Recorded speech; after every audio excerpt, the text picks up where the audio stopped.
Hello and welcome to Stern Look, the weekly journalism talk show on HAPS. I'm your host, Peter Sterne. On our last episode, I took a stern look at immigration reporting. Tonight, we'll be diving even deeper into that topic, talking to four journalists who have extensively covered both the minutiae of U.S. federal immigration policy and the relationship between immigration policy and ethnonationalism. We'll first hear from Gabby Del Val and Philippe de la Hoz, who write Borderlines, an email newsletter about immigration policy. Next up is Brendan O'Connor, author of the forthcoming book Blood Red Lines, which traces the connections between immigration policy, white supremacy, and capitalism.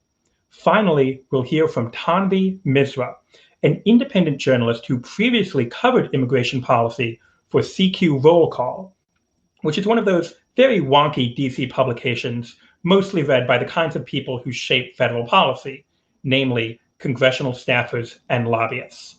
One quick note before we begin. We want to hear from our viewers.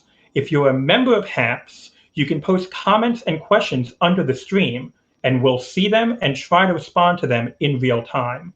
If you're watching this show on another platform, like Reddit or Twitter or Facebook, you can also try leaving comments and questions in reply to the stream, and we should be able to see and respond to those as well. With that out of the way, let's get to the interviews. Gabby and Felipe, you're up first. Can you tell me a little about your backgrounds as journalists and why you decided to start Borderlines? Do you want to go first or should I? One of you should. Wait, I feel like I'm lagging. Felipe, you go first. Okay, I just unmuted myself. So I'll go ahead and start. I am, kind of a reporter for a few years. The immigration beat has been something I kind of have gradually fallen into in the past, 3-ish years, very deliberately. It wasn't sort of something that, I just kind of slid into because it was available. I really wanted to make sure that, I was sort of covering this issue from a standpoint that, kind of combines investigative and analytic reporting. Has always been sort of how I see it, kind of doing a lot of the fact finding, the document searching, talking to sources, and then also trying to make sure that I sort of explain it in a way that's very kind of concrete and also contextual, where people kind of understand some of these issues sort of as part of a trajectory, right? And sort of where they came from and where they're going. And I think, that's a lot of the same philosophy that undergirds Borderlines, which kind of started off as actually Gabby and I both having similar ideas almost simultaneously about, kind of newsletters that seem to be sort of missing in the sort of coverage of immigration policy. And, she can get a little bit more into that. But, the point was sort of that we want to make sure that these big developments that people are hearing about on a weekly basis, particularly under the Trump administration, people would read X happened, and a lot of people weren't really sure what that really actually concretely meant for people, that both the people that were affected, how that was going to play out legally, kind of what were some of the building blocks that kind of permitted this policy to be put into place and things like that. And so that's been very much our philosophy, kind of, how did we get here? What exactly is happening? So did you and Gabby have a background in covering immigration policy, particularly like immigration law, where you were able to understand the significance of changes that were made under the Trump administration?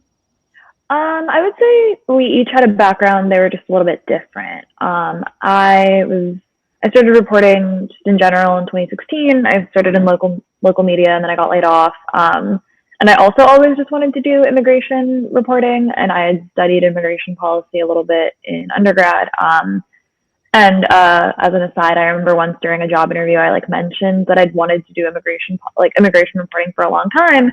And the person who was interviewing me was like, "You're really lucky that you just graduated college and are doing this now, because if you had graduated under the Obama administration, literally nobody would care. Like, nobody cared about immigration reporting then, except for like the people who were working for advocacy groups or policy. And like, that's definitely like an overstatement, but like, I guess in terms of the general public, people didn't really super care. But yeah, we each had different backgrounds in it. But at the same time, it's like, there's so much that it's like every time we're doing the newsletter, we kind of have to do a ton of research, and we have to make sure that we like know everything. But at this point, I would say we have a pretty good understanding of it. And at the time when we both started it, we were both immigration beat reporters too. So it wasn't just like it came out of nowhere.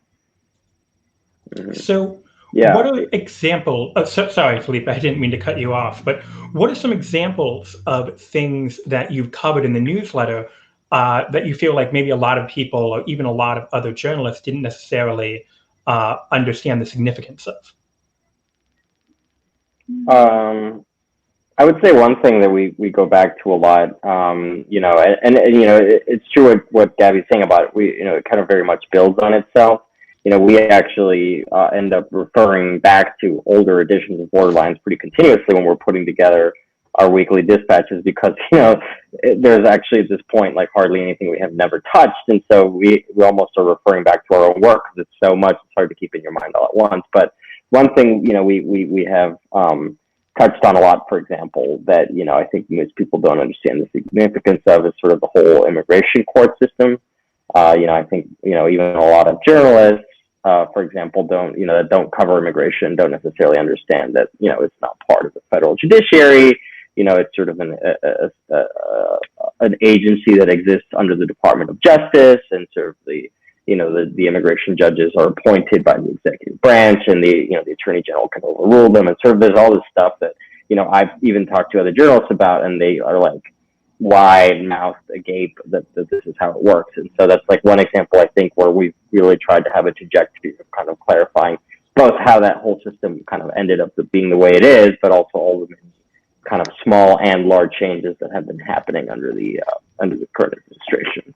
Yeah, and I would also add that, like, in the immigration beat, and like with people who follow it really closely because of their job or advocacy work or whatever, there's a ton of understanding of it, but I think so little of that leaves kind of that circle of people. Like, there are maybe like 3 big immigration things that like your average person who like pays attention to the news would know about necessarily. And we, like, part of our goal is to like go beyond like the few big attention grabby headliney things and kind of explain how the entire system functions and how all of these things are kind of interrelated.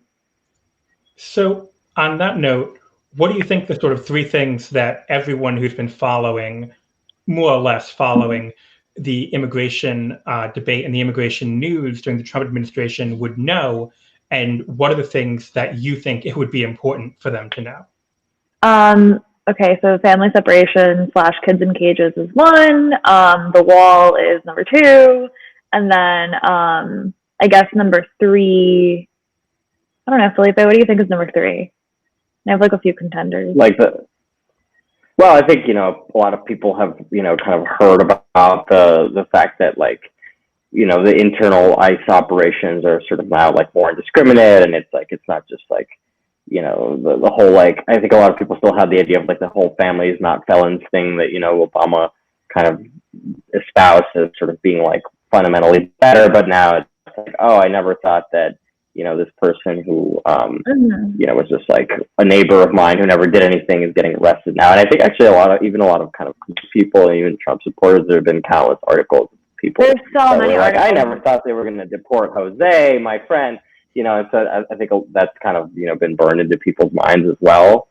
But in terms of things that I think people should know and they might not, I mean, it's hard to, even in a single article or even in like a very concrete way, like have a full accounting of just how much the humanitarian immigration system has been obliterated, right? I mean, largely asylum, like there's just, it's like a staggering amount of policy. And also not a single law has changed in this entire time. In fact, most of the immigration framework is has been more or less static since 1952 with the first Immigration and Nationality Act revised in 1965. But like all of those building blocks have been like the same for decades. It's just the sort of regulatory stuff that changes because the executive has just so much incredible discretion on immigration in particular.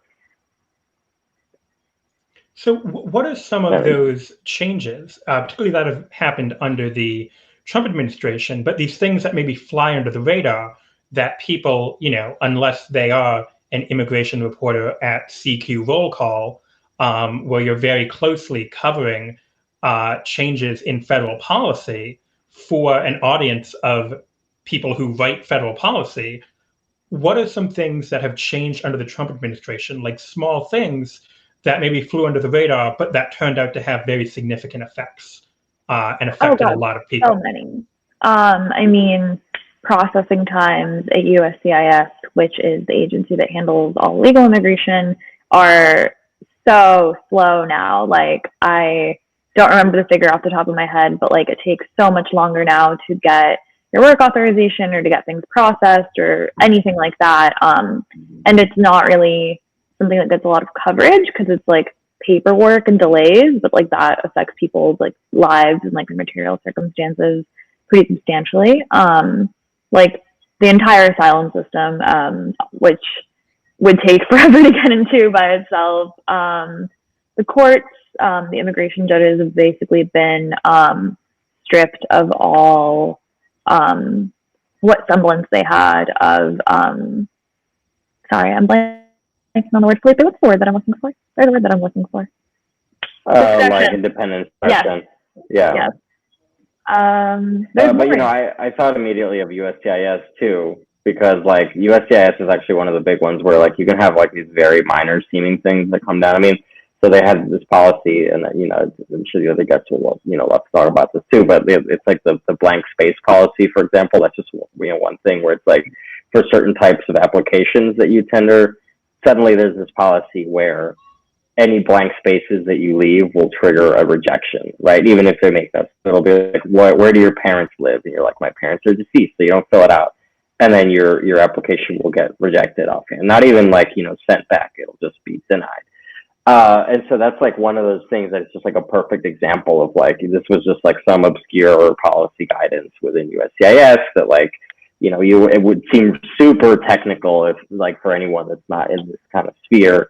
But yet, a bunch of applications were getting rejected because of that. And like the attorneys eventually sort of, figured it out and were sort of doing it all. But, even people that were trying to submit applications unrepresented or something like that have no way of knowing that this is the case. And so there's been a lot of like really kind of hyper technical things like that have just had these kind of cascading effects. And so it seems like one thing that you're sort of emphasizing is that the changes under the Trump administration are not just affecting undocumented immigrants, but are also affecting people who have legal rights to be here, whether that is through things like visas or work authorizations or asylum policies. Yeah, I mean, it's affecting asylum, it's affecting undocumented people, it's affecting pretty much everyone. It's affecting people with green cards who are legal permanent residents, pretty much every level, I would say, of the immigration. And it's like affecting different people in different ways. But there hasn't been a single like category of immigrant that I can think of that has been untouched by some kind of policy. Right. Well, the whole public charge fiasco, I mean, that whole thing was like one thing where, for example, it could definitionally only really impact people that were sort of, applying for, some kind of immigration benefit through the legal channels or something. And it's like, you look at a policy like that, you have, a bureaucrat making an unreviewable decision about whether you will at some point use, public benefits.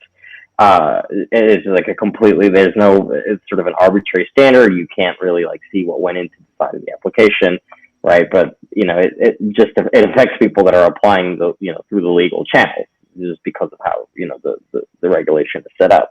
So that's another thing I think people don't understand. Also, that people in detention aren't uniformly undocumented people. There's actually a lot of people in detention that are green card holders and whatnot that, the government has put in a process to deport, but they technically are permanent residents in ICE detention. That's another thing that most people don't really imagine. Yeah, I mean, it seems like there is a general sort of sense that, these aggressive immigration policies, this very restrictive immigration policy that, Trump has promoted and the Republicans have promoted is, quote unquote, going after illegals. And setting aside, the issue of whether, there is illegal immigration or what illegal immigrants deserve or any of that, I think that it's important to emphasize that, the Trump administration is not just cracking down on illegal immigrants, quote unquote, but is cracking down on immigration more generally, because it seems like the people who are in charge of U.S. immigration policy don't make a distinction. Yeah, I mean, a big part of that too is where the people in the immigration bureaucracy are being hired from. They're pretty much all coming from one of the big three nativist organizations, so FAIR, CIS, or Numbers USA.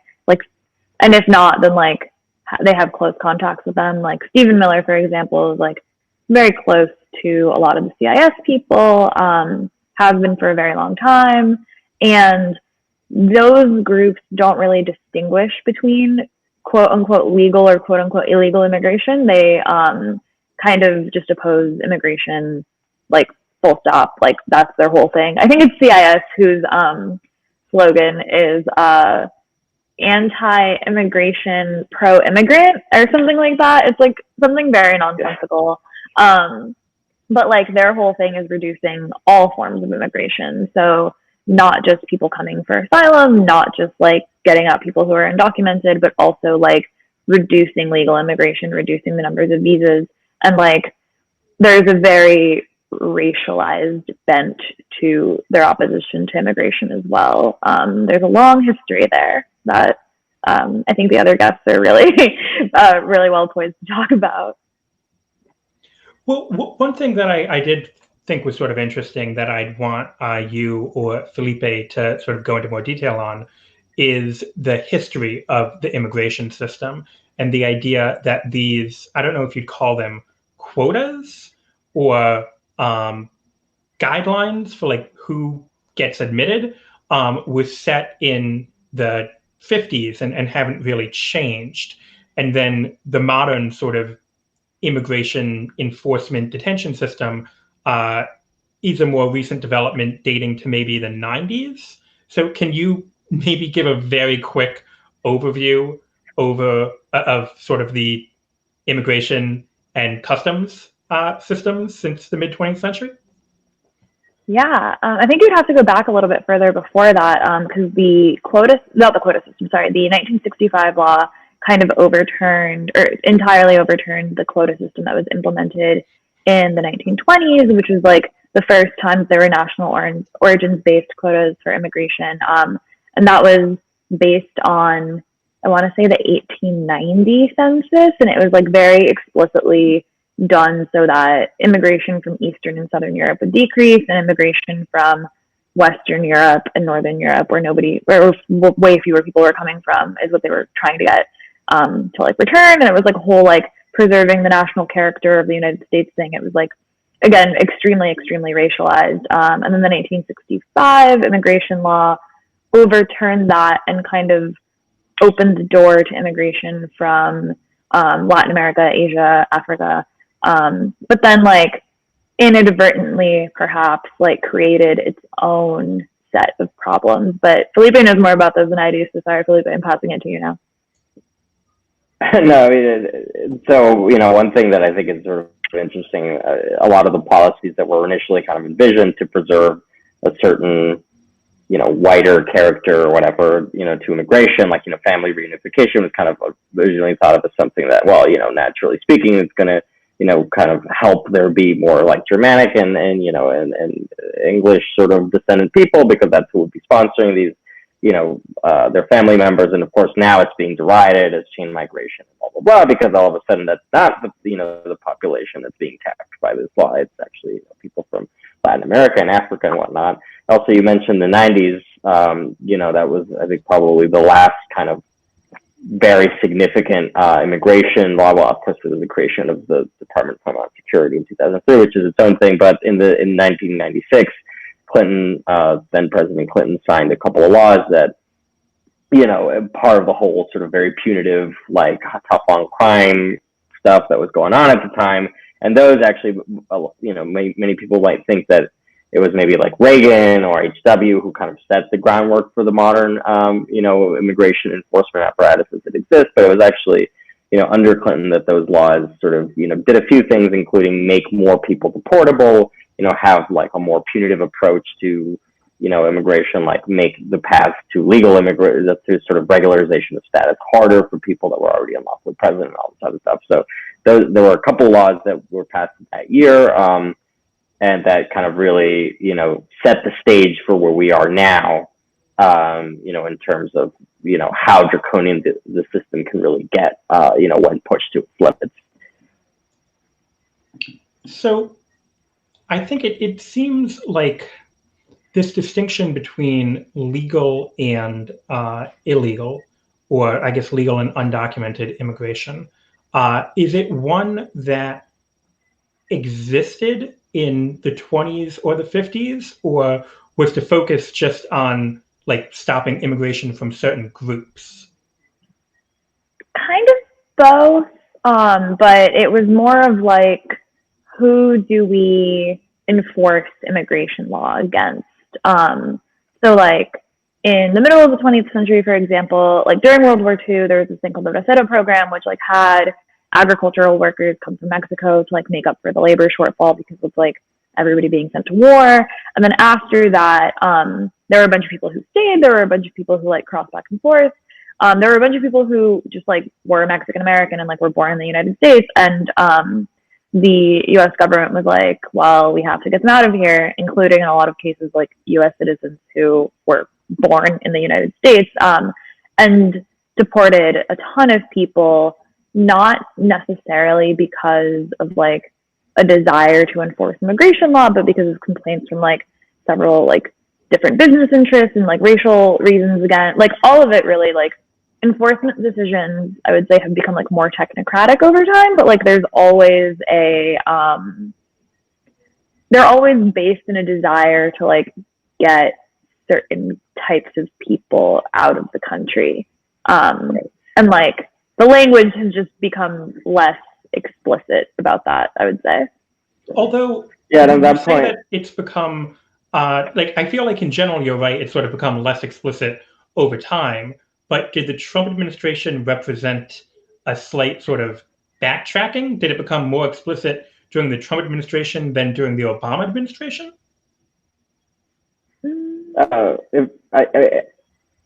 I would say, like, to sort of connect, these thoughts, the kind of the notion that there would be like a large standing undocumented population is sort of a relatively recent. I mean, even recent, like in '86 was sort of the last large sort of amnesty program under Reagan, and it's sort of like, I think a lot of people sort of expected there to be these sort of cyclical things. I mean, I wrote recently about the registry provision in the law. It's basically elite now, but it was enacted originally in the 20s to say that after a certain period of time, if you were just sort of present in the U.S., if you had been present since a certain year, you could just go and get a green card. Because even then, in that ambiance of nativism, that was that part of the, sort of, that kind of early 20th century thing, even then it was sort of understood that it just like wasn't really in anyone's interest for there to just be like undocumented people that would just live for decades in the country and like never have the chance to regularize. And so I think, to answer your question, like this conception that there should just be people who are undocumented and there's just like no path for them to ever, kind of become the, legally part of the fabric that they're already part of socially, is a relatively recent kind of concept, right? And I think, I don't know, I wouldn't necessarily say that it's gotten worse under Trump. It's been, I think, sort of bad for like maybe 30, 40 years. But, prior to that, I think there was sort of an understanding that like it just didn't make any sense to have kind of a, this like undocumented population that was sort of like turned apart from, from the rest of the people.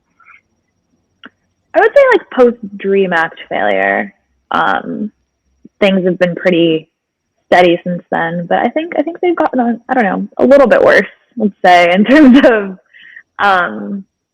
the explicitness of it, at least. Not necessarily the, yeah, I don't know. I always go back and forth on like how much like it's egregious, but it's egregious in a way that is fully allowed within, in some cases, fully allowed within like the structures of the law. Sometimes it's not allowed, but usually the policies that they try to implement are illegal, not because they're not actually allowed to implement them, but because like they've tried to do it in the quickest and sloppiest way possible. So like so many of the reasons why Trump wasn't able to do like everything he wanted was literally just because like they were sloppy about it, and not necessarily because they don't have the legal authority to do so. All right. Well, I'm very interested in talking to you both about what we can expect under the Biden administration. Because if we just go back to the Obama era immigration sort of legal regime, would that actually be much of an improvement? But before that, I do need to move to Brendan. Now, Brendan, you have written a book about the connection between immigration policy and ethnonationalism and the economy. And it is this book right here. I've got to promote my guest book, Blood Red Lines by Brendan O'Connor. This goes on sale next month. Is that correct? That is correct. January 19th, day before the inauguration. Okay. And can you tell me a little about why you decided to start working on this book, how long it took to research and write, and what sort of the central thesis is? Sure. I can try. I have been working on this book. It's pretty much 2 years. And I came to this subject and this material. I guess I mentioned this to you in our DM. I don't really, if I were to call myself an immigration reporter, I would feel like I was stealing valor. Like, I'm not really an immigration reporter. I kind of came to immigration through writing about other things, namely the far right and dark money and the donor class within and proximate to the Republican Party. And I discovered that one of the things that unites a lot of these different factions is in some cases they're united on immigration, and in some cases they're actually contesting from different positions on immigration, but they're all obsessed with it. Needless to say, and in your conversation just now with Gabby and Felipe, you talked about the Center for Immigration Studies and Federation for American Immigration Reform and Numbers USA and some of these other organizations that are pretty central to my book. The history of these organizations, where the money comes from, the backgrounds of their founders and key players in bringing these organizations and this network into existence, which has been stalking the periphery of the Republican Party since the early 80s, and with the Trump 2016 campaign and administration have found themselves wielding the levers of power in a way that they hadn't before. And what we've seen over the past 4 years is, as Gabby pointed out, they're very sloppy and inexperienced attempts at implementing a pretty ruthless ethno-nationalist agenda that in large part draws on the history of American nativism. They're not necessarily, introducing something entirely new to American politics, and as was also pointed out, what they were able to accomplish was within the legal or semi-legal parameters of the existing immigration apparatus. But as I think Felipe said, they really pushed it to its limit.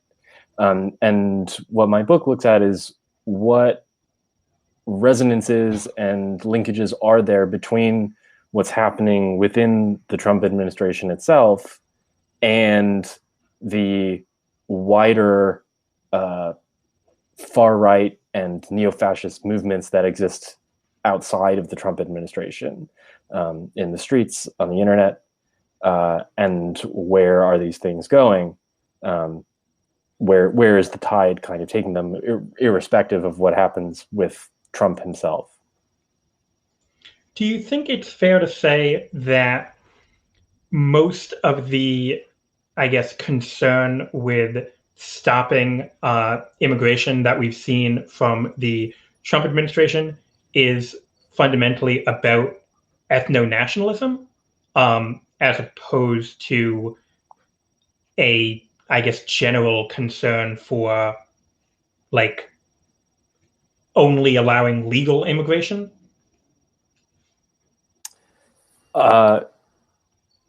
Yes, I think that's fair to say. I think that the project of regulating and managing the flows of immigrants across the United States borders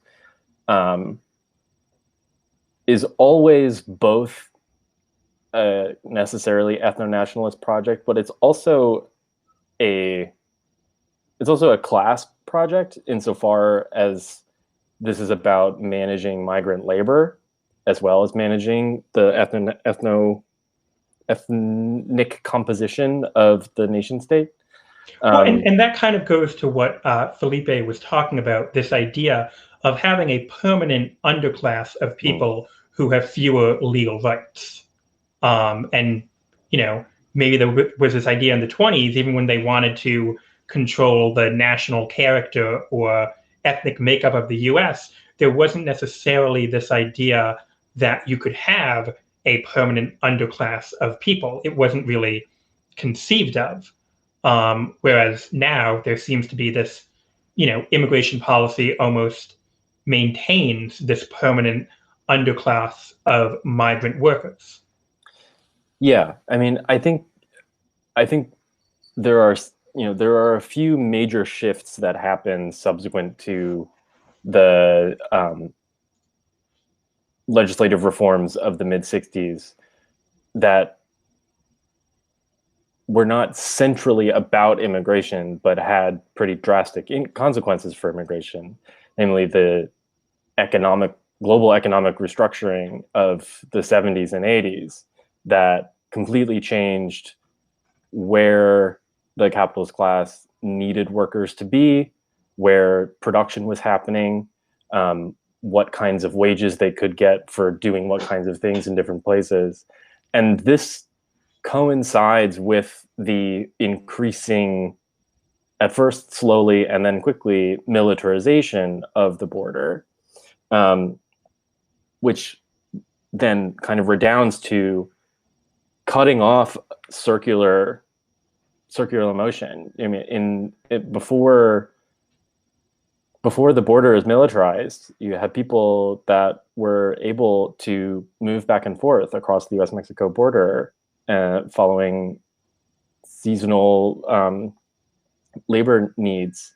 And once the cost of doing so becomes too high, the risk of doing so becomes too high, then you end up creating a permanent, as Felipe said, a permanent underclass of like resident undocumented workers that are not able to return home. And this is I don't know if it's an inevitable consequence of the neoliberal restructuring, but it happened, and we're living with the effects of it. And many millions of people are living with the effects of it. Yeah, I mean, I think that's, a good sort of economic analysis, kind of a Marxist analysis of the problem, and I think it's generally correct. But I mean, how do you? Is there any way to talk about the sort of ties between white supremacy, capitalism, and immigration policy to people who, I mean, are not anti-capitalist? Like, I think there are a lot of people who don't necessarily agree with or feel comfortable with those kinds of class-based explanations for things. There are probably a lot of people who believe that they are opposed to illegal immigration and don't necessarily want an underclass of, a permanent underclass of undocumented migrant laborers. But they also don't want unrestricted immigration into the US because it just seems unfeasible, or that the US has a right to control its borders. And I guess my question is sort of what would you say to people who are sort of like Obama administration-esque liberals who like believe in border security, and like, are in favor of DACA and the Dreamers and like the idea of immigration, but also believe that it is legitimate to go after undocumented immigrants? Well, what would I say to them? Sure. I would say, get with the program. I don't know. I would say that that is squarely within a patriotic liberal tradition of defending the right of the sovereign nation state to maintain its what goes on within and at its borders, but also that is what got us to where we are. And if you are uncomfortable with what the Trump administration's policies revealed to you about the treatment of migrants in this country, then it is necessary to take a very close look at what brought us to this point and the history that brought us to this point. And if you are not willing to consider all of the dynamics that are at play, then you are never going to be able to make sense of the past 4 years or what's coming. So do you think that an immigration policy that calls for a militarized border and aggressive enforcement against undocumented immigrants sort of necessarily or inevitably leads to this sort of ethno-nationalist, borderline fascist regime of the Trump administration? I think that they're mutually constitutive. Yes, I mean, I think that it's not just the immigration policy, but it is the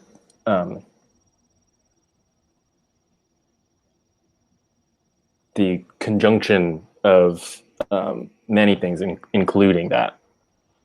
If that makes sense. So, what do you think the ideal immigration policy for the U.S. would be? Well, I don't think we can talk about immigration policy for the U.S. Because it's an international question. The immigration policy for the U.S. is necessarily also immigration policy for South America, Central America, Mexico, really the whole world. And there is no way to like solve this problem only within the the United States' borders. But in the meantime, what should sort of the policy be? Should it be not like a lack of enforcement or having open borders? Yeah, it was decriminalize border crossing. But wait, Immediately actually, cease all I do want to deportation. ask: is border crossing currently criminalized?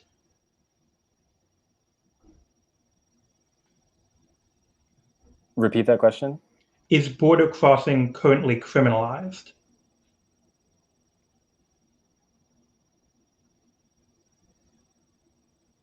Is it a crime, or is it just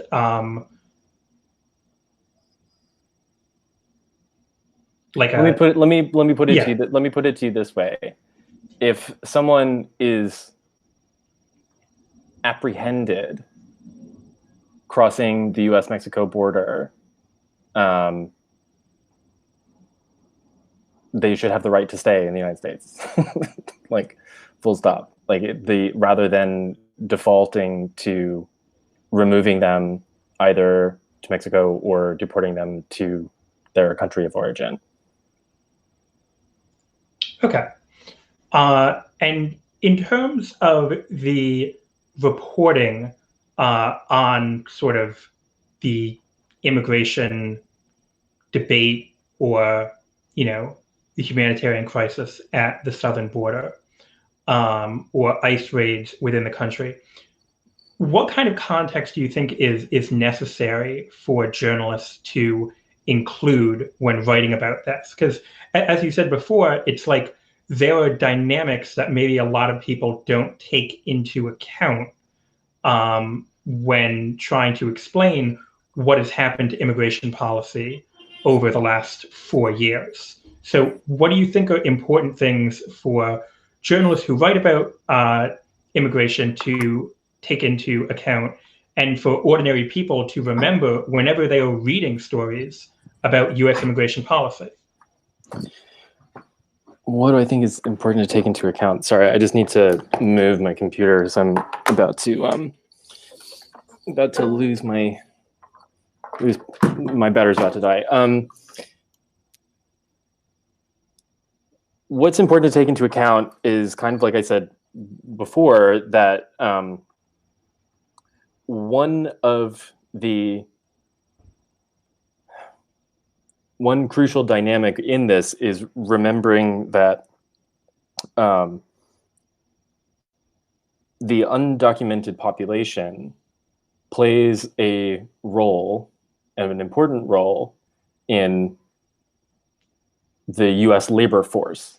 And so the way that immigration policy is treated is not just about demographics, and is not just about the ethno-national identity, but it's about managing a very large part of the labor force. And so keeping in mind the fact that like this isn't the way that undocumented migrants are being treated is not just happening in a vacuum, and it's not just happening is not happening in isolation, but is part of a larger economic story. And I don't know. I mean, to me, that seems like the most important thing that often gets lost, or it's hard to like keep in frame. I would have to think about it a little bit more. Okay. Well, hopefully we'll be able to have, a larger panel discussion at the end of the show. If you're available, we can talk more about these issues.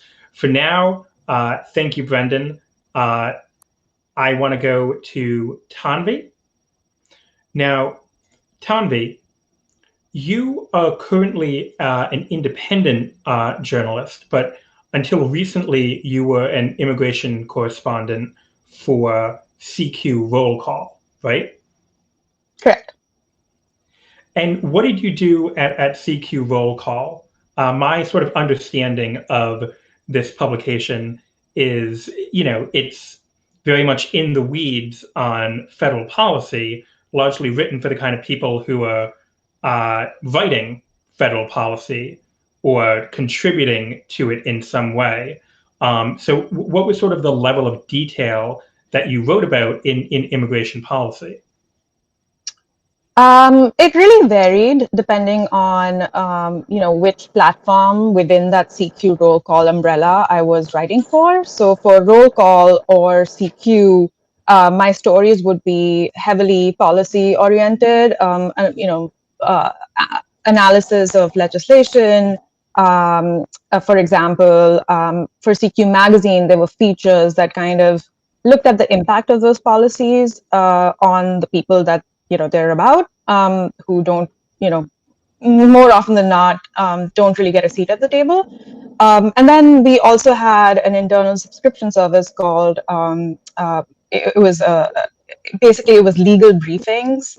And for those, I would go really in the weeds and look at like every regulation, every incremental court decision that came out in a big case, for example. So the Federal Register was like a big, just a repository of stories for that particular platform. And can you just explain what the Federal Register is? The Federal Register is basically where all the rules go, and so when laws are made, they have to be then broken down into rules on how they should be implemented. And so those rules go into the Federal Register when they are proposed, and then they go through a whole process, and then they're sort of implemented. And so they're quite dense and really kind of obscure sometimes. It's not. They're not, let's just say they don't make for fun reading, but they're really important. And they're one of the big ways that, as Felipe mentioned earlier, this administration has made some very sweeping changes to immigration policy. Okay. And what were some of those specific policies that you wrote about, especially like that you saw these changes were in the Federal Register, or were being, there were changes in the way that certain regulations were interpreted, or the guidance on how to implement them changed?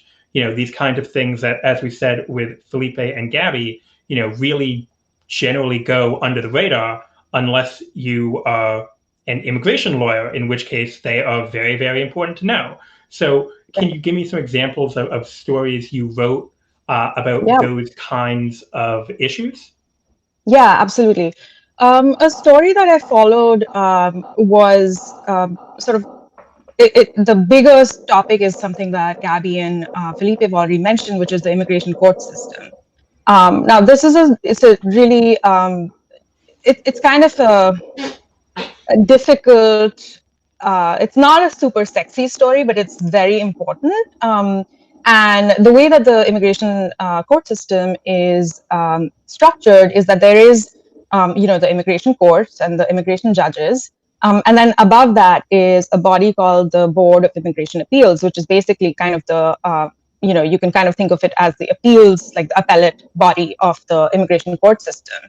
And a lot of, I did a number of pieces looking at the way that this was restructured after a rule was issued, basically conflating the roles of what were supposed to be independent adjudicators with the political appointees that are obviously, beholden to this administration, who were overseeing this entire body. So the reason that was it was a difficult story to do because of the reasons that Gabby and Felipe have already mentioned, which is that it's really dense, right? It's a lot of like agencies, obscure like synonyms, rules that kind of get boring if you're not intimately aware of this body and its function and its role. But it's really important because these are they issue precedent-setting decisions that mold and redirect the way that, for example, asylum eligibility will look like in the future. So, so they're very important. They make a huge impact on not just the people, but a lot of people's lives, particularly people who you never really hear from, who are these asylum seekers. They're always central to some of these court cases, and the rules kind of get made around them, and yet you never hear their names, right? So, so yeah, these are hugely consequential bodies and hugely consequential rules. It's just it's hard to kind of do those stories because they're just not super accessible always. But it seems like the general, idea and importance of it is that you have this parallel legal system Right. for immigrants. Like when it's determined whether or not they are detained or deported, they go through these immigration courts. And the immigration courts have a similar structure in some ways to like state or federal courts, in that you have, individual courts, and then you have an appellate system that reviews those decisions, and then the lower courts have to follow the precedent set by the appellate court, in the same way that federal district courts need to follow the precedents that are set by ultimately the Supreme Court. But this Board of Immigration Appeals and the immigration court system more broadly is not actually independent of the Department of Justice, the way that the Correct. state and federal court systems are. I think that's something that Gabby and Felipe mentioned. So when they're setting these precedents and ruling in ways that then bind the lower courts, that is ultimately being done at the behest of political appointees, people who are part of the Trump administration in the Department of Justice? A lot of my reporting showed that they had an escalating role to play in the day-to-day. And a lot of the judges have talked about this as well. Their autonomy has really been stripped under this administration in a number of ways. But a lot of the stories, a series of stories that I'd done, had shown how really obscure and opaque rule changes had allowed the DOJ appointees to essentially hire, first extend or expand the body of the appellate body, right, the Board of Immigration Appeals, and then to hire very quickly people on it that would essentially align with its agenda. So, a lot of my reporting did show that, and this again kind of goes back to structural issues, right, that have predated this administration, which is that this court system that decides the life and death cases exists under a law enforcement agency that has vested interest in the outcome of those cases. It's just that under this administration, that's been taken to an unprecedented degree. But that structural flaw existed before.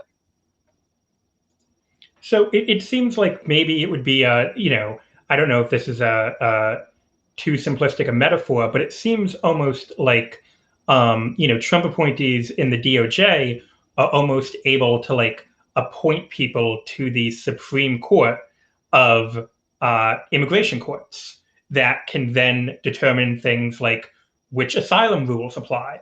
So they can appoint as many people as they want to this court, and then they can outvote the other judges and decide,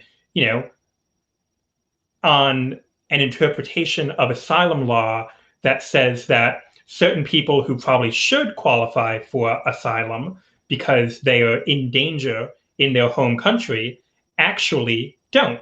And they can sort of change the law and the interpretation of the law in that way, in a way that has, profound effects on lots of people. But because it's it's technically legal because they're the ones interpreting the law, it maybe flies under the radar. Yeah, so not only can they do that, but they can also refer the cases to themselves and decide the outcome themselves. So that's another rule change that was made that took this kind of, in a in a very it just took it to a territory that the court system hasn't been in before. But I think it also kind of ties back into what we were discussing earlier about what sort of legal and illegal means, right? So I mean, you can see here in this system how the laws are being made or shaped has very much to do with the institutions running or making those laws, right? So laws aren't these cut and dried things that have existed and will always exist. They are made by the human beings that stack those institutions, and so therefore they're sort of fungible, right? And they're sort of shaped by the politics and other sort of as Brendan mentioned, other dynamics that inform that system. And I think you can really clearly see that in this case. So I know that Gabby and Felipe need to leave relatively soon. So I just want to sort of open it up and do more of a panel type discussion with all four of you. So there we go. Everyone should be there now. And one thing that I do want to kind of ask all of you is we've talked a lot about how the immigration system has changed, or maybe not changed that much under the Trump administration compared to previous administrations, particularly the Obama administration. Now that we are most likely going to have a new president in office next year who has different opinions on immigration from the current president, how do you think that things will or will not change under a Biden administration?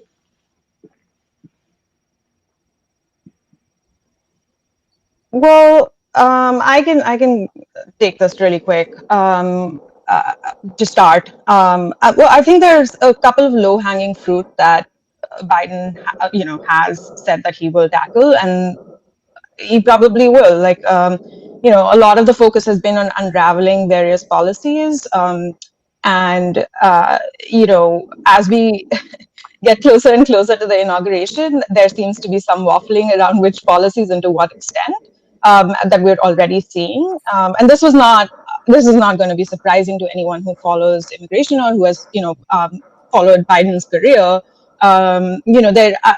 My sense is that there's going to be a tendency to try to be safe and not rock the boat, politically speaking. And so there's going to be a couple of things that, sort of there's general agreement on. DACA, for example, is one of those. DACA is a program or at least a population that DACA serves. It has widespread support across the aisle, and so that's one easily achievable, an easily reversible policy. But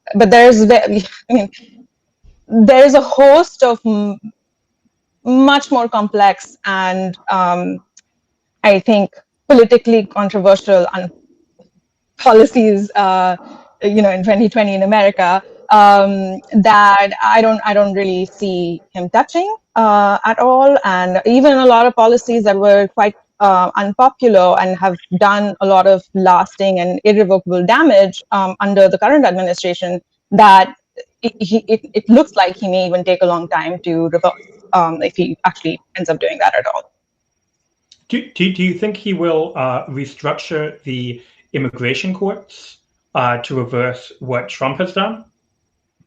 I don't really see that happening. I think there's been growing conversation under the Trump administration because of the extent to which that's gone. But I think that maybe that conversation will continue, but I don't really see the immigration court system being sort of taken out, extracted from the DOJ. Okay. Anyone else? Thoughts on the Biden administration? I think there are some things. I mean, he said he would, for example, reverse MPP, which we didn't really talk about here, but it's a policy that basically makes some asylum seekers wait in Mexico. And today, Susan Rice was like, well, we are going to do this, but we're not going to do this immediately, which people are very angry about. But I also think they were never going to do it immediately. I think there's a difference between not putting new people in MPP and then paroling everybody in the program, which at this point is, I want to say maybe 20 to 30. I don't know how many people are actually still waiting in Mexico because. And those are people who are currently stuck in Mexico while their asylum, I guess, asylum. Well, their asylum cases are adjudicated, but all of their hearings are on hold right now. So I think like the process of paroling those people into the country is going to take probably several months. And I think my really dark prediction for that is that there is going to be really strong right-wing backlash to all of this. And they're going to kind of paint it as like chaos on the border and like the whole like camp of the saints, like storming of the gates kind of thing, because the imagery is like, it's right there. It's frankly, it's going to be so easy for them. Even though this is a thing that like, this isn't long-standing policy. This was implemented at the beginning of 2019, but it's going to be so easy for the right to like seize onto this. And it used to be the case that people would come to the U.S.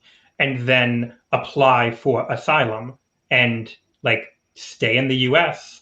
while the courts were deciding whether they should get asylum. And then if they decided, no, you actually don't get asylum, then they would have to leave.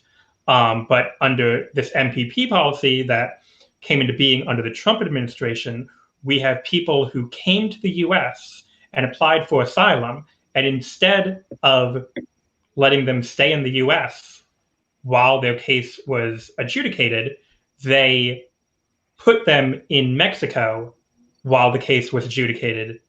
Like, it's not like they were from Mexico. No, right. They can't put people who are from Mexico in it because that would be violating like domestic and international asylum law. But they sometimes have accidentally or like not even like sloppily, I guess, as in the case of everything, put like there have been a few examples of Mexican nationals mistakenly being put in MPP. They're just like using Mexico as like a temporary holding cell.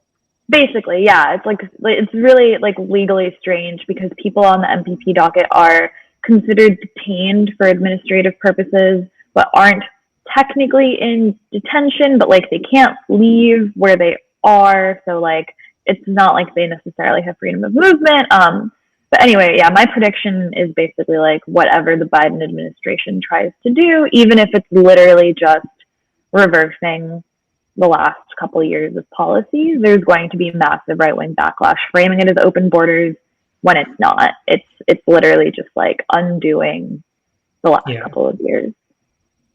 I think also, I think Gabby's dystopian prediction is quite astute. And I think that another factor in that is that then that is going to incentivize don't need to be incentivized. Like, I think a major change that we will see under the Biden administration is a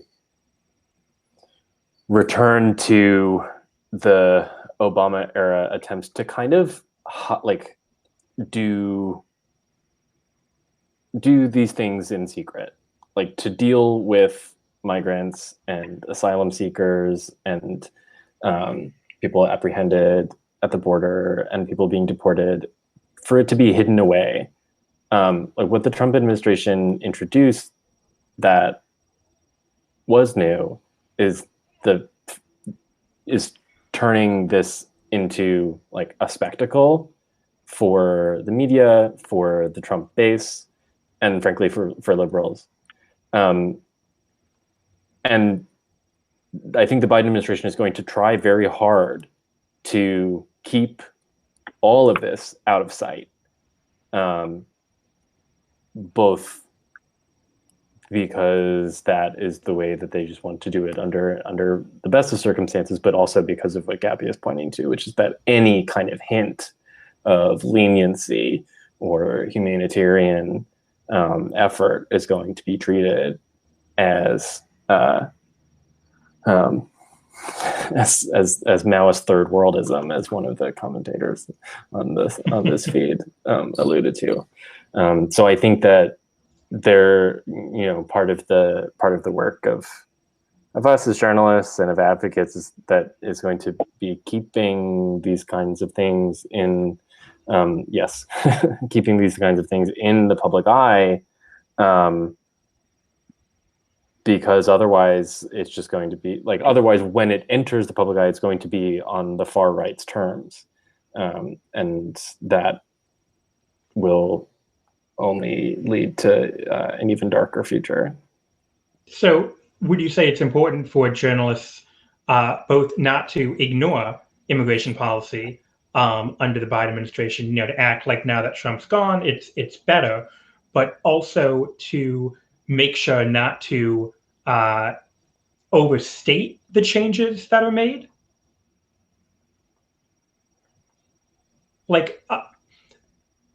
I guess you say it's important for journalists to sort of keep these issues in the public eye, because otherwise, the right wing will seize on them and will sort of control the conversation. So how should journalists go about doing that? What's the most important thing for them to keep in mind?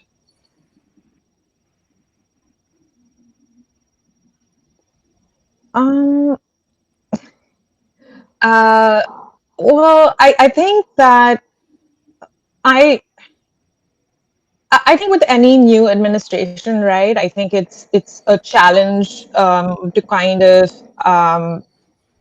understand what is new and what is a continuity. And I think that will remain a challenge with this administration. I think I agree that there's going to be, because this seems to be the sort of MO of the Democratic Party, is to sort of be very hush-hush about any immigration thing. They hardly talk about it. It's like a taboo topic. So I do see that. I just feel like, I don't necessarily see my role as being someone that is responding to the right wing taking control. Although I don't disagree with that, I don't think that I see my role as responding to doing my journalism as a response to right wing talking points. I see it as documenting what is happening, and I think immigration reporters have done that before. They did it under Obama, and I think we'll continue to do that. I don't know. I don't think it's question, but there's sort of this, journalists need to make sure not to sort of exaggerate what the Biden administration does. Because as Gabby said, if you write that the Biden administration is, going to allow 30,000 people in Mexico to come into the country. Now, putting aside whether or not that is actually a bad thing, it would be misleading, because I think writing it that way makes it sound like these are Mexican nationals who Biden has just decided to allow into the US, as opposed to people who have applied for asylum and the Trump administration has put in Mexico while their cases are being heard. So I think that's something that's, important for journalists to keep in mind. But one thing that I did want to highlight, we have a question from Howard, and I think this is a good sort of example of how a lot of people think about the immigration issue, particularly people who are maybe not on the far right. Should the US have legal immigration from any country, or be quote unquote strategic, like skilled labor versus non-skilled labor?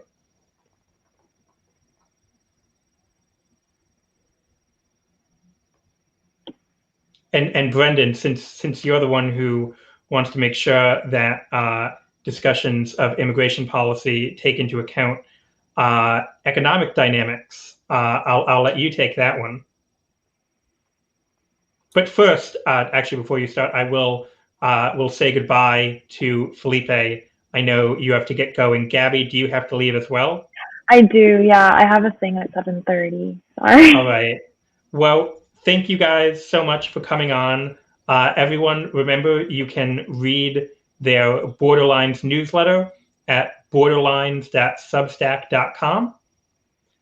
Thank you, Gabby and Felipe. Thank and you. now, Brendan, you can go ahead.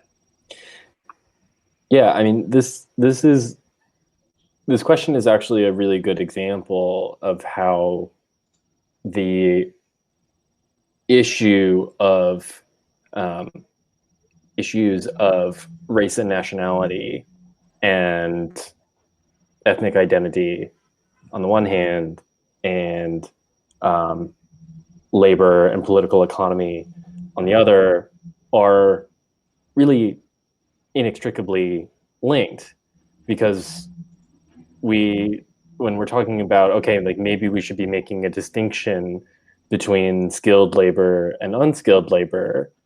Well, what is it that puts someone in a position to be identifiable as a skilled worker? What is their economic background? What is their racial background? What is their family upbringing like, to be in a position where they've attained a level of professional training where they can be distinguished from other kinds of workers? Then necessarily we are just making racialized distinctions that are just hidden behind other kinds of categories, but they're still there. And so, if you're asking me personally, should this distinction be made? I mean, no. Also because the distinction between skilled and unskilled labor, I think, that's a false dichotomy to begin with. But so that's something that certainly comes up a lot in debates over immigration, not just in the U.S., but certainly here as well. This idea of sort of unskilled versus skilled labor, work visas, H-1B visas.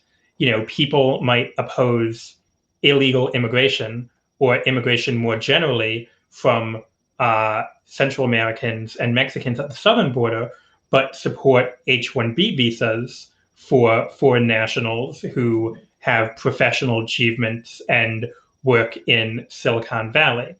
So I think that it's definitely important to, as you said, like unpack these dichotomies and these distinctions. And, as a journalist covering these issues, do you think it's important that when you're writing about them, you unpack those dichotomies, as opposed to just saying like, well, Democrats have indicated that they support skilled immigration, but not unskilled immigration?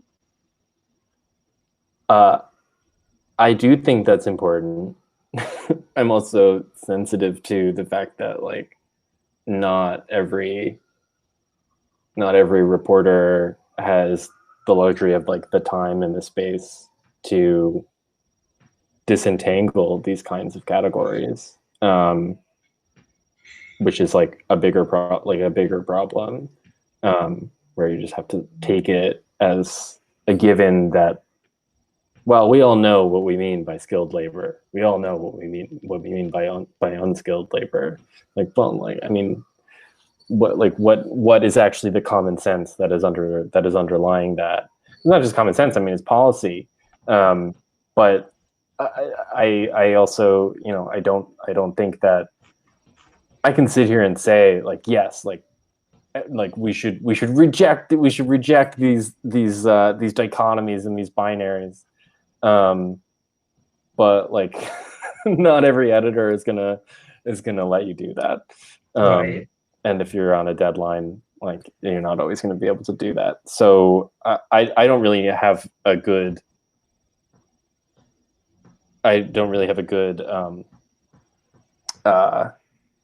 kind of answer to that, or solution to that problem. Tanvi is saying that. Yeah, Tanvi, your mic is not working now. You want to add that we have to be critical of the framing of the question, or my framing? I think she meant the framing of the question and the dichotomy. But yeah, it's unfortunate that your mic is not working, because we certainly want you to still be part of the conversation. Although on that note, maybe we should call it, since it is getting late. We've already lost Gabby and Felipe, and sadly, we've lost Tanvi as well, at least in part.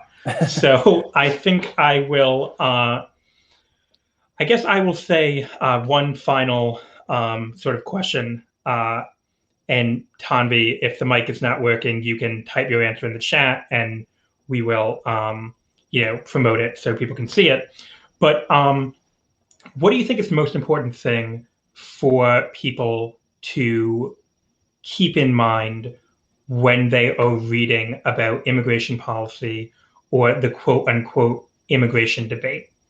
Like, normal people who maybe have all of these unexamined assumptions and are just, interested in understanding what is going on at the southern border, or what is going on in communities of undocumented people.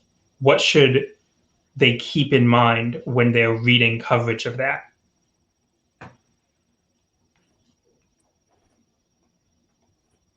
Tommy, are you going to write your answer in the chat? And okay, all right. So I'll try and be brief while you do that. I think for me, the most important thing for a layperson to keep in mind is that when you hear about the so-called border crisis, or the so-called crisis of immigration, what we are really talking about is a kind of wider historical and political crisis that has many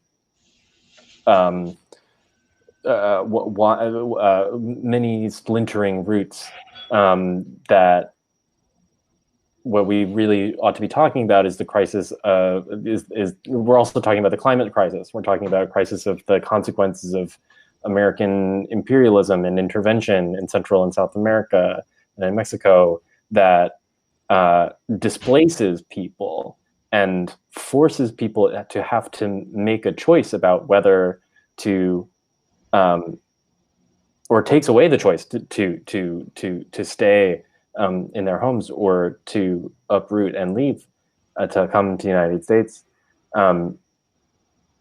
For economic reasons, for political reasons, for the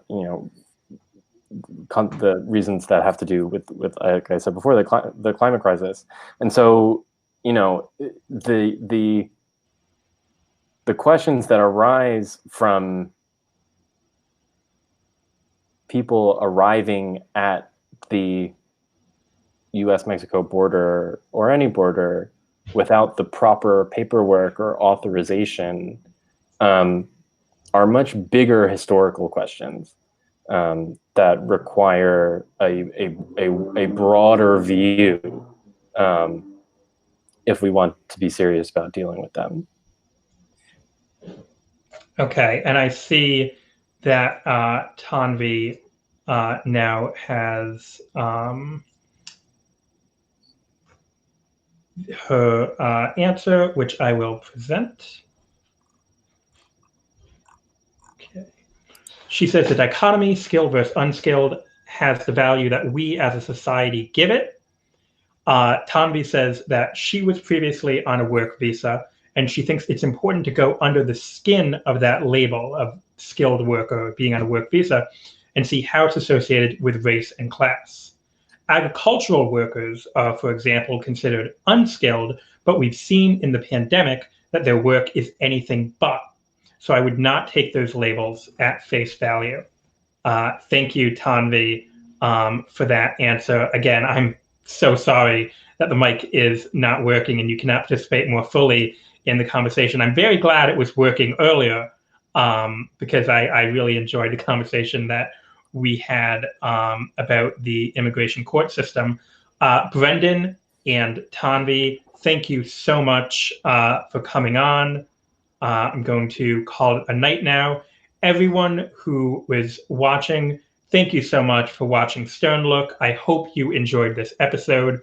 If you haven't already, I would highly recommend you watch our last episode, Stern Look episode 3, which was also about immigration reporting. I think if you enjoyed this episode, you'll enjoy that one as well.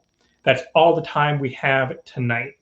If you like the show, I'd strongly encourage you to join HAPS if you're not already a member and subscribe directly to Stern Look. If you have any questions or suggestions of topics that you'd like to see me cover on Stern Look, you can always email the show at sternlook@gmail.com. That's sternlook@gmail.com. And be sure to follow all of our wonderful guests on Twitter, Brendan O'Connor, Tanvi Misra, Felipe de la Hoz, and Gabby Del Valle. You can follow them all on Twitter. We will not have an episode of Stern Look next week on account of the holiday and the new year, but I'm planning to have another episode the week after that, the first week of January. So if you're a fan of the show, be sure to tune in, not next Tuesday, but the Tuesday after at 6 p.m. Eastern.